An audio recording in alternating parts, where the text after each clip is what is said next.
You did not decide to spend that money. Your thumb decided about 4 seconds before your brain caught up because the app you were using removed every single obstacle between wanting something and owning it. One tap, saved payment method, no confirmation screen worth pausing on. This is not an accident or a coincidence across dozens of apps. It is a deliberate design choice because every obstacle removed from spending measurably increases revenue for the company that removed it. The strategy spreading in 2026, called friction maxing, flips this entire design principle back in your favor, deliberately re-adding obstacles to spending while removing every obstacle from saving. Here is exactly how to build it. Welcome to Daily Money Mindset. The core insight behind friction maxing comes directly from behavioral economics, specifically the research on default options and decision friction.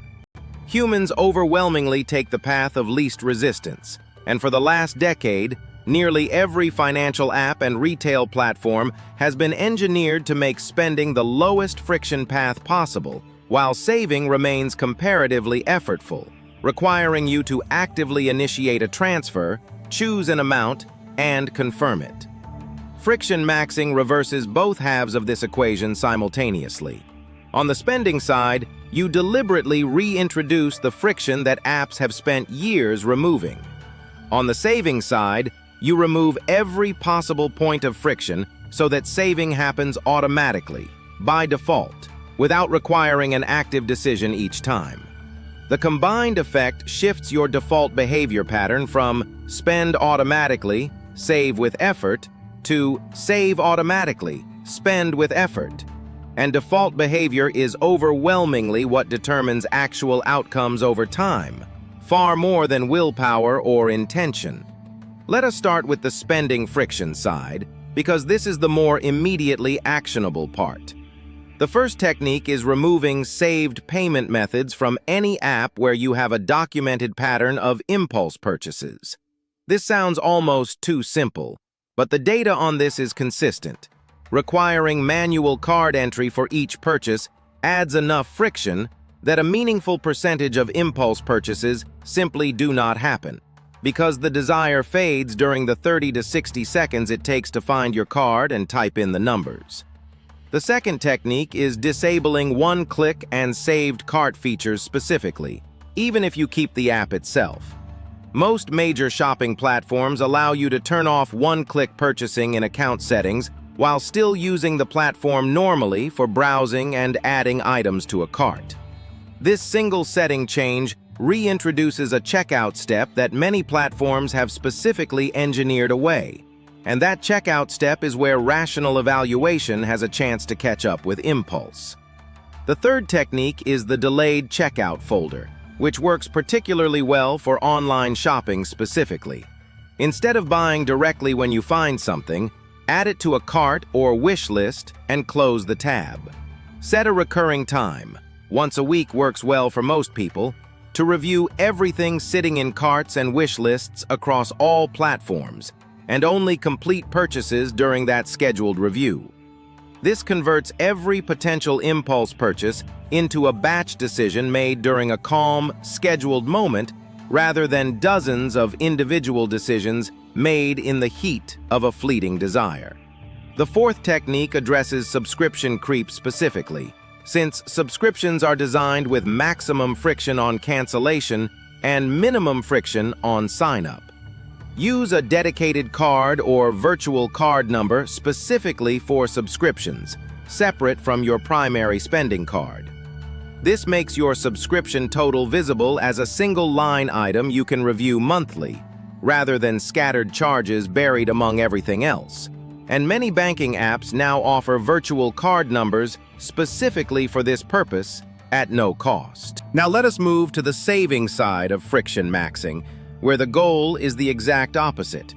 Eliminate every point of friction so that saving becomes the automatic default rather than something requiring active intention each time. The foundation here is automated transfers scheduled for the day your paycheck arrives, not the end of the month. The psychological principle at work is that money you never see in your checking account is dramatically less likely to be spent than money that sits there for weeks before you decide to save a portion of it. This is sometimes called paying yourself first, but the friction maxing version is more aggressive about timing. The transfer should happen the same day or even the same hour as the deposit, before any spending decisions have a chance to compete for that money. The second saving side technique is multiplying your savings destinations rather than using a single account. When all your saved money sits in one easily accessible account, the friction to withdraw it for a non-emergency purpose is low. Splitting savings across multiple purpose-specific accounts, one for emergency fund, one for a specific goal like travel or a home down payment, one for general investing, adds a layer of friction to rating savings, because withdrawing from a labeled house down payment account to cover a discretionary purchase creates a moment of psychological friction that withdrawing from a generic savings account does not. The third technique is using accounts at a different institution than your primary checking account, specifically for savings you do not want easy access to. The few extra minutes required to transfer between institutions, rather than instantly within the same banking app, is enough friction for many people to reconsider non-essential withdrawals while still keeping the money genuinely accessible in a true emergency. The fourth technique is automating contribution increases over time rather than relying on a future decision to increase your savings rate. Most employer retirement plans and many investment platforms allow you to schedule automatic annual increases to your contribution percentage, often timed with salary increases. Setting this up once means your savings rate increases automatically without requiring you to make an active decision every year, a decision that competing financial priorities make easy to postpone indefinitely if left to manual choice. Let us talk about why this combined approach works better than either traditional budgeting or simple willpower-based discipline. Budgeting requires ongoing tracking and active decision-making, which is cognitively expensive and tends to degrade over time as motivation fades. This is well documented in behavior change research broadly, not just in personal finance. Friction maxing instead changes the environment so that the default behavior, the path of least resistance, is the financially healthy one. You are not relying on remembering to save or resisting temptation to spend. You are relying on the structural reality that spending now requires active effort and saving requires none. The results compound in a specific way worth understanding.